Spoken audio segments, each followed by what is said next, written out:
नमस्कार दोस्तों, मैं काम हिंदुस्तानी बोल रहा हूँ। अगर मैं आपसे कहूँ कि ईरान और यूएस के बीच का युद्ध मिसाइलों का नहीं बल्कि पैसों के सिस्टम का है, तो आप मानोगे? एक ऐसा सिस्टम जो 52 साल से पूरी दुनिया को चला रहा है और अब टूटने के कगार पर है। इस युद्ध को हम फेस बाय फेस समझने का प्रयास करेंगे। सबसे पहले हम देखते हैं इस युद्ध में अब तक हुआ क्या है।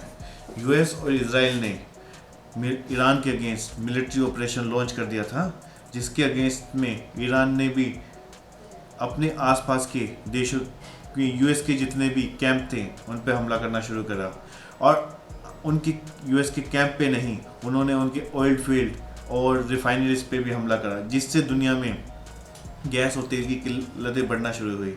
इतना ही काफ़ी नहीं था तो ईरान ने स्ट्रेट ऑफ हॉर्मोज पे कब्जा कर लिया और वहाँ पे आने और जाने वाले किसी भी जहाज़ पर बमबारी करना शुरू कर दिया, जिससे स्ट्रेट ऑफ हॉर्मोज पूरी तरह क्लोज हो गया। इस युद्ध में अभी तक यूएस के $18 बिलियन खर्च हो चुके हैं, जो ये आंकड़ा दिन ब दिन बढ़ता ही जा रहा है। 3000 से ज़्यादा लोग ईरान में मारे जा चुके हैं और उसके बाद लगभग 90 लाख लोग सड़कों पर आकर ट्रम्प के अगेंस्ट आ चुके हैं यूएस में भी। क्योंकि इस युद्ध से पूरे दुनिया का वैश्विक संकट गड़बड़ा चुका है। ईरान ने यूएई, सऊदी अरब और कतर के गैस और पेट्रोलियम रिफाइनरी पर हमला करा, जिससे दुनिया में गैस और पेट्रोल की किल्लतें बहुत शुरू हो चुकी हैं। और स्ट्रेट ऑफ हॉर्मोज के क्लोजर से ये चीज़ आग में घी डालने का काम कर रही है। इस युद्ध की वजह से गल्फ नेशन ने जो यूएस को $2 ट्रिलियन की प्लेज करी थी, वो भी एक खतरे में आ चुके हैं। ईरानी रियल दुनिया अब तक के सबसे लोएस्ट लेवल पर है। इतनी सब चीज़ों को देखते हुए डोनाल्ड ट्रम्प ने युद्ध को रोकने के लिए कुछ दिन पहले 15 कंडीशन रखी थी, जिसमें मेन कंडीशन थी कि ईरान अपने सारे के सारे यूरेनियम और स्टॉक पाइल को ईरान से बाहर धकेल देगा और अपनी यूरेनियम एनरिचमेंट फैसिलिटी को बंद कर देगा, जिससे परमाणु हथियार बनाने का खतरा हमेशा के लिए टल जाए। यूएस चाहता है कि एक रीजनल एनरिचमेंट कंसोर्टियम बनाना, जिसमें US, UAE, Qatar, Saudi Arabia हो और ईरान पर कंट्रोल कर सकें। यूएस ईरान पर सिर्फ न्यूक्लियर रिलेटेड सैंक्शन लगाना चाहता है और ह्यूमन राइट और टेररिज्म के सैंक्शन वैसे के वैसे ही रहेंगे। और ईरान को खड़ा करने में जो भी पैसा दोबारा लगेगा उस पर यूएस अपना कंट्रोल चाहता है, जिससे ईरान अपने बैलिस्टिक मिसाइल वगैरह के प्रोग्राम को बंद कर दे। इसके बाद ईरान ने भी कुछ कंडीशन रखी, जिसमें मेन कंडीशन थी यूएस इजराइल ईरान के राइट्स को माने कि वो अपनी जगह अपने देश में कुछ भी कर सकता है। $2 ट्रिलियन का हर्जाना ईरान चाहता है यूएस से, जो भी उसको इस युद्ध में नुकसान हुआ है, और एक गारंटी जिससे इस आने वाले समय में ईरान और यूएस और इजराइल ईरान पर कोई हमला ना करें। और सबसे खतरनाक, जो भी पेमेंट वो तेल बेच के कमाना चाहता है, वो डॉलर में नहीं, वो चाहता है कि वो युआन में ले। डॉलर को ख़त्म करके युआन में पेमेंट लेना अपने आप में बहुत खतरनाक चीज़ है, क्योंकि अब तक जो यूएस ने पेट्रो डॉलर का सिस्टम बना रखा है, जिससे यूएस की इकोनॉमी हमेशा अर्श पर रहती है, ये इस सिस्टम पर सीधी चोट है। ऐसा नहीं है इस सिस्टम को पहले किसी लोगों ने या देशों ने देश इसके अगेंस्ट नहीं गए हैं। Like Saddam Hussain oil euro में बेचना चाहता था और 2003 में उसको इन्वेट कर दिया गया। गद्दाफी कोड बैक करेंसी लाना चाहता था और 2011 में यूएस के ऑपरेशन में वो मारा गया। और ये पैटर्न साफ दिखलाता है, यूएस नहीं चाहता इस पेट्रो डॉलर सिस्टम को कोई हाथ लगाए, क्योंकि अगर ऑयल युआन में बिकना शुरू हो गया तो यूएस डॉलर को कोई नहीं पूछेगा और यूएस के ट्रेजरी बॉन्ड सिर्फ कागज के टुकड़े रह जाएंगे।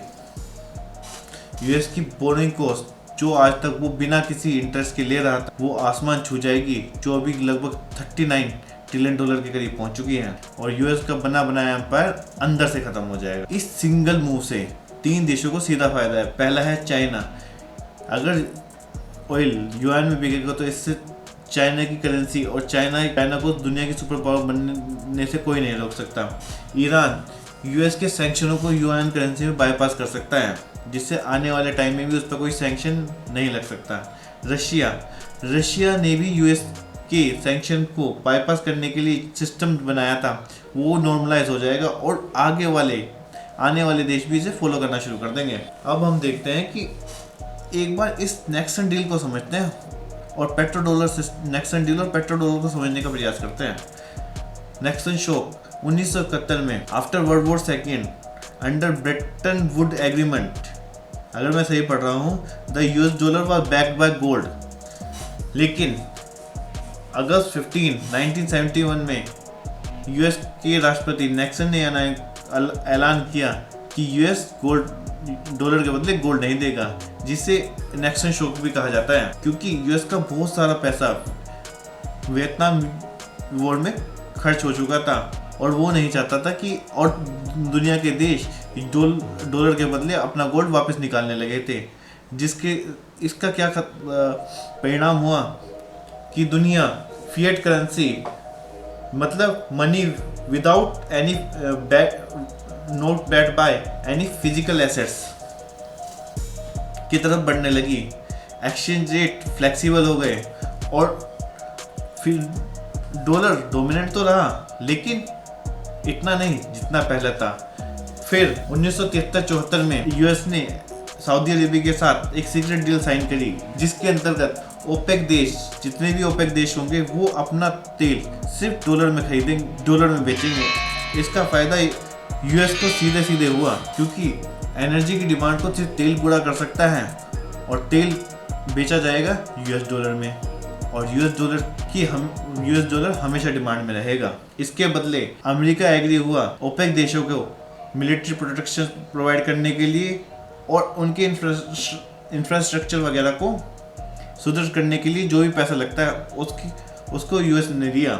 नेक्सन डील इतनी मैटर क्यों करती है? इस डील के एवज में यूएस बिना किसी गोल्ड बैक सिस्टम के डॉलर छाप सकता है और डॉलर की आवश्यकता हमेशा रहेगी, क्योंकि हर देश को पेट्रोल खरीदने के लिए, तेल खरीदने के लिए डॉलर की आवश्यकता पड़ेगी और उसको अपने रिजर्व में डॉलर रखने ही पड़ेंगे।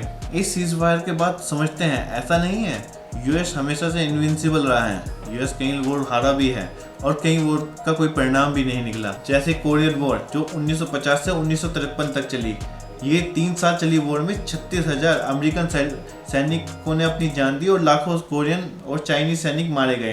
बट 1953 में जब ये युद्ध खत्म हुआ और जिस बॉर्डर के लिए युद्ध हुआ, ये बॉर्डर वैसा ही और उसी जगह था जहां 1950 में था जब ये युद्ध शुरू हुआ था, वियतनाम वॉर।